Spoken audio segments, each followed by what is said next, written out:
Hello card fighters, welcome to the first deck profile on this channel. Today I will be reviewing one of my favorite decks and my main deck, Blaster Overlord. This premium deck profile is post-premium collection 2022, so keep that in mind. Without any further ado, let's get started. To start off, we'll be talking about the deck's advantages and disadvantages.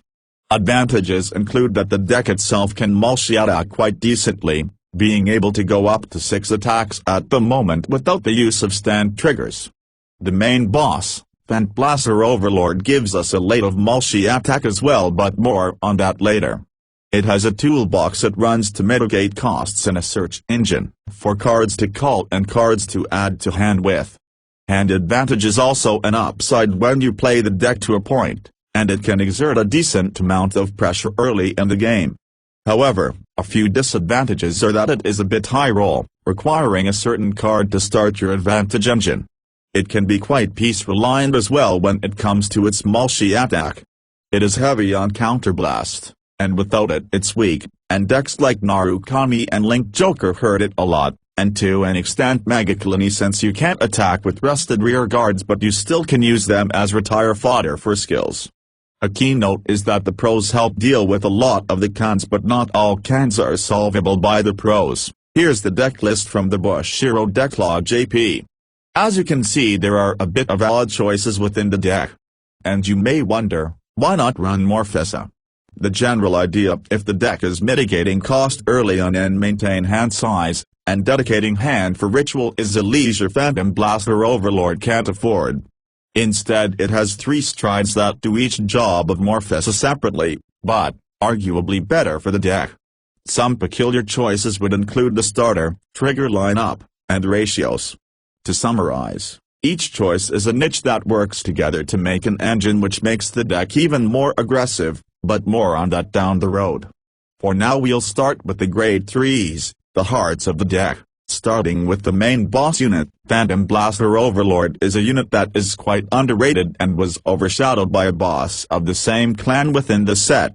Blaster Overlord has the continuous skill that gives it a force 2 effect and plus 10,000 power when Blaster Dragon is in the soul. Normally, because of the bandy ban, it is normally a turn for play now, and that's fine. But for a different reason than you may think. More importantly, now we have a card from Overdress Set 5 that helps it turbo as well. Its main effect is what's its strong point, however, as it has you counterblast 1 and retire any number of rear guards, to retire the same number of your opponent's rear guards and call a unit with Blaster in its card name from your deck to rear guard, circle, and give it plus 10,000 power. This effect works perfectly with Force 1, giving the unit called plus 20k on the call by 1 marker. On face value this makes 4 attacks, though it can be more. Not to mention that it deck thins before you drive check, increasing chances of triggers. You can even just retire no rear guards and do the call. Retire cost mitigators also help you retire less of your rear guards to retire more of your opponent's rear guards, and it can be aggressive with more multi-attacks. Starting with the main boss unit, Blaster Overlord is a unit that is quite underrated and was overshadowed by a boss of the same clan within the set. Blaster Overlord has the continuous skill that gives it a force 2 effect and plus 10,000 power when Blaster Dragon is in the soul. Normally, because of the bandy ban, it is normally a turn for play now, and that's fine, but for a different reason than you may think. More importantly, now we have a card from Overdress Set 5 that helps it turbo as well. Its main effect is what's its strong point, however, as it has you counterblast 1 and retire any number of rear guards, to retire the same number of your opponent's rear guards and call a unit with Blaster in its card name from your deck to a rear guard circle, and give it plus 10,000 power. This effect works perfectly with Force 1, giving the unit called plus 20k on the call by 1 marker. On face value this makes 4 attacks, though it can be more. Not to mention that it deck thins before you drive check, increasing chances of triggers. You can even just retire no rear guards and do the call. Retire cost mitigators also help you retire less of your rear guards to retire more of your opponent's rear guards, and it can be aggressive with more multi-attacks. Phantom Blaster Dragon is a key piece of the deck, for multiple reasons. First one being his skills. His first skill is an act that, for counterblast and retiring 3 of your own rear guards, would retire 3 of your opponent's rear guards and gives itself 15,000 power and 1 critical.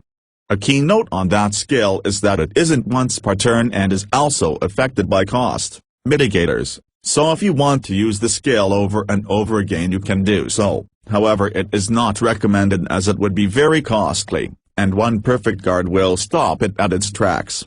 Its second skill however is an act that would Soul Blast a grade 3 to deal 1 damage to the opponent if they have 4 or less damage. This seems like a turn 4 play at first, but we have a card that allows us to use it on the 3rd turn, making it a bit faster. The deck relies on this card being in Soul due to how Phantom Blaster Overlord operates, and it is a useful Vanguard on the 3rd turn going first. Now we'll talk about the 2 key pieces of the deck, not only being call targets for Phantom Blaster Overlord, but also the key of the right chain hand advantage.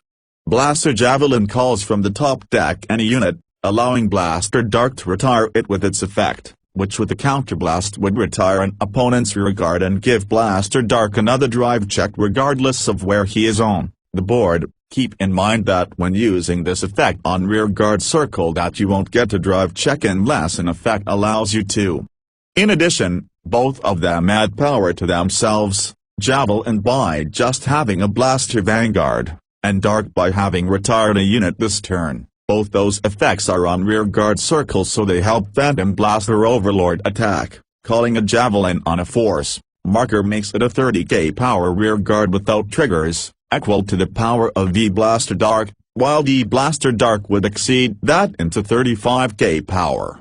These 2 are potent and strong, and are the only blasters beside Phantom Blaster Overlord and Phantom Blaster Dragon. Moving on, we have an array of 5,000 power units to talk about, which boost the deck and gives it advantages. V-Series NEMAIN is the most generic card between the cards ran here, as her effect allows you to rest her to call another 5,000 power unit. It is a hard once per turn effect, so each turn you can only use it once each turn regardless of how many NEMAINs you actually have on the field. The first call target to talk about is NEMAIN herself, but instead of the V-Series version, which can still be called as well, let's look into the version from Overdress.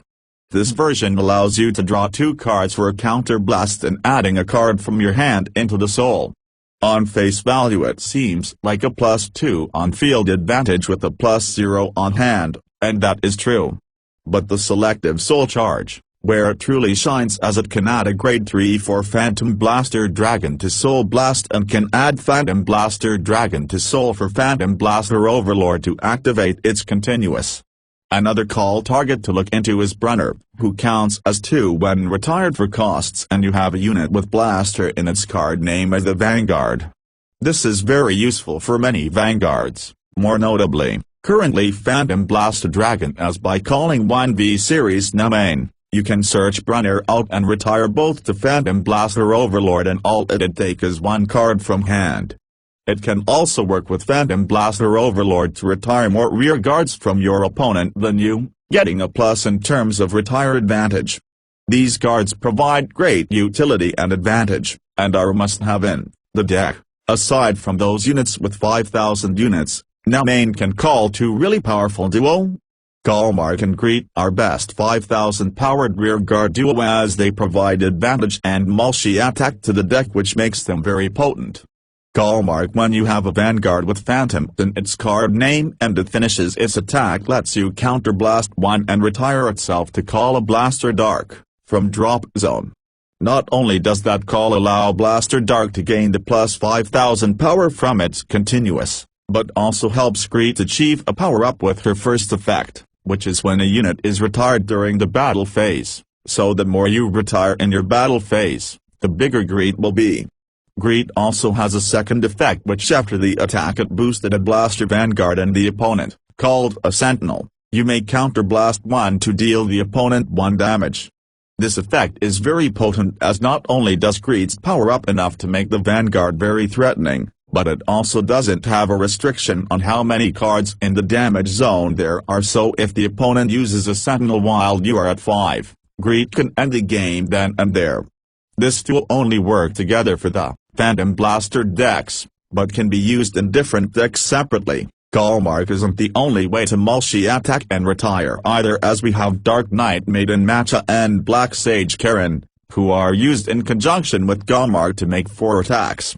Matcha when it attacks while boosted, and you have a face-up card in the G-Zone, or as it's called Generation Break 1, you get to counterblast 1 to call a grade 1 to rearguard circle. This does not specify open, rearguard circle, so it can call over a rested unit to attack further. It is usually used in conjunction with Karen, because when Karen is placed by effect, Soul Blast 1 to countercharge 1 and give itself 3000 power. With Gallmark, these two will extend your attacks up to 4 for a counterblast and a Soul Blast, which may not seem like a lot, but would matter when looking into the grand scheme of things. Next, we have our reliable searchers, Branwen and Fulba. Branwen is the generic searcher that when played from hand makes you look at the top 5 cards of your deck to add up to 1 grade 3 card from among them to your hand, shuffle the deck, then discard a card from your hand. And it also gets 5000 power when you have 3 or more grade 1 cards in your drop zone. This card is very generic and its conditions for the power-up are easily achievable, so any Shadow Paladin deck would want to run this card. Fulba, however, is the more niche-searched, as when you ride Blaster Javelin on it, you get to search your deck for up to 1 Blaster Dark, add it to your hand, and shuffle the deck. This card is how your hand advantages started, and to rather use it since you want to ride Javelin anyways. So having liberties with what you mulligan to get the Javelin is always a good idea and will make your hand advantage powerful. It is a double-edged sword, however, since if you hard brick, you lose the hand advantage and be stuck in an awkward situation. But it shouldn't happen too often, and as the deck was tested, it had a very low chance of bricking. Finally, the trigger lineup, which is pretty standard apart from the stand trigger, but going through them so we can get a better idea on why they are used is always a good idea. Amartinoa is the main overtrigger most United Sanctuary decks play because it allows you to drive check with rear guards on top of giving the 100 million power boost. This is especially helpful when you activated Blaster Dark's first effect while it's on rear guard, as that would allow you to do twin drive.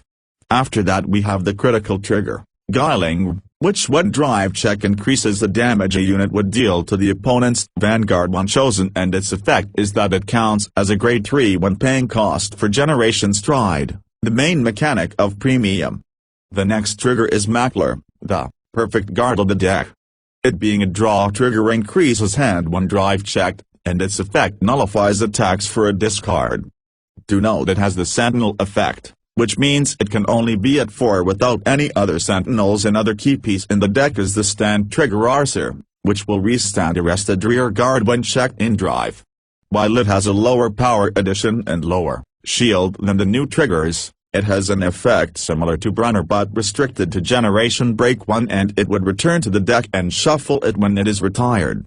Last but not least we have Astral Chain Dragon, a heal trigger which when checked by drive or damage check allows you to heal 1 damage if you have damage equal to or greater than your opponent, and when played, if you got no damage you take 1 damage, which is very helpful with damage denial matchups but is rarely coming up.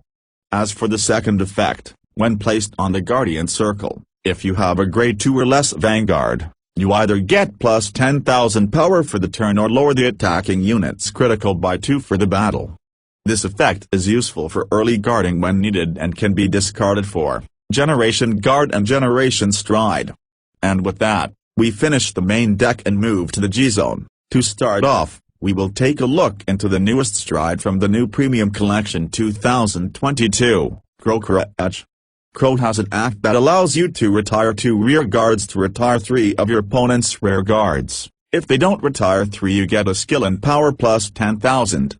This skill can work with Arcer and Brunner to mitigate the cost, and the deck itself uses many means of reducing the situationality of the card, making it the best deck for the stride.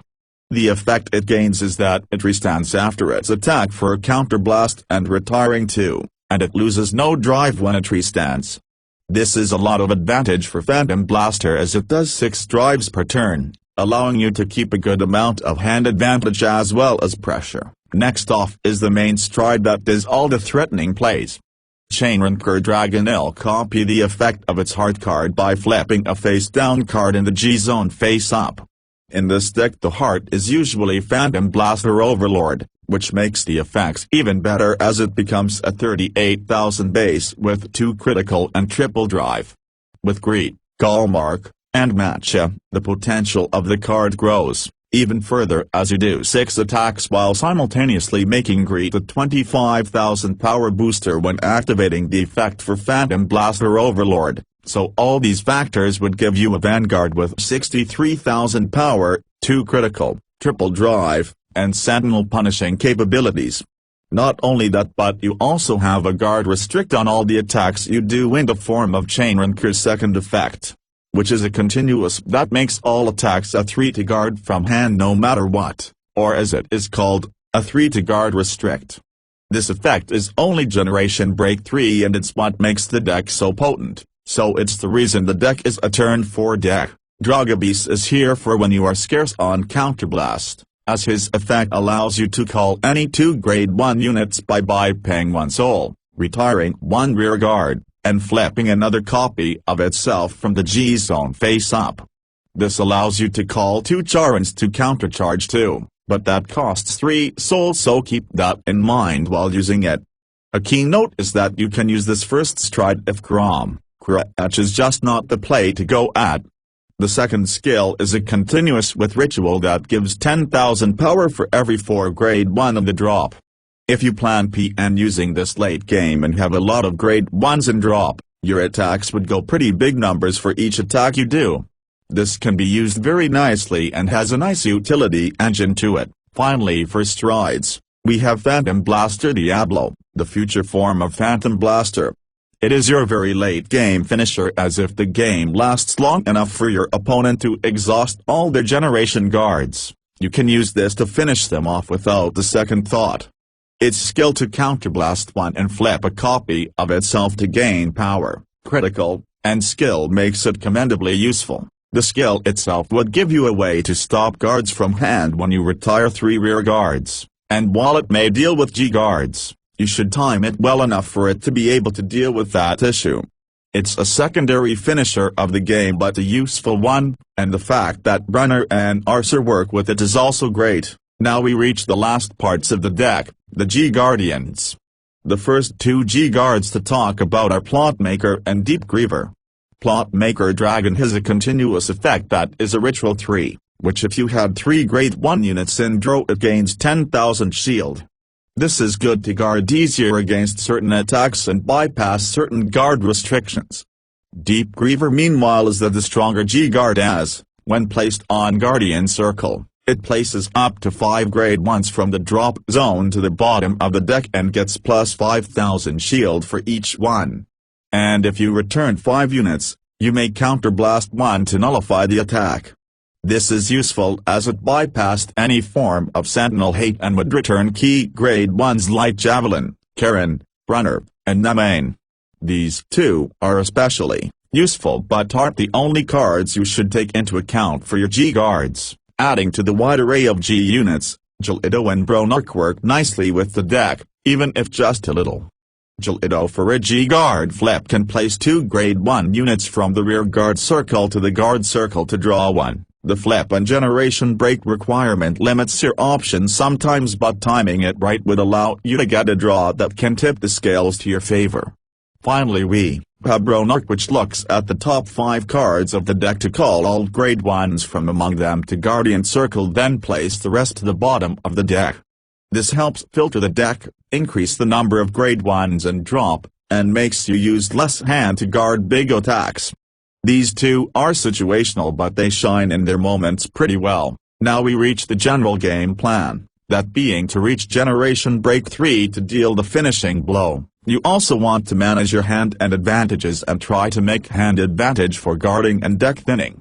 Keep in mind, Some of the matchups you have to deal with are tricky, for example Narukami with their binds, which would hurt a lot of your strategies and recursion ability.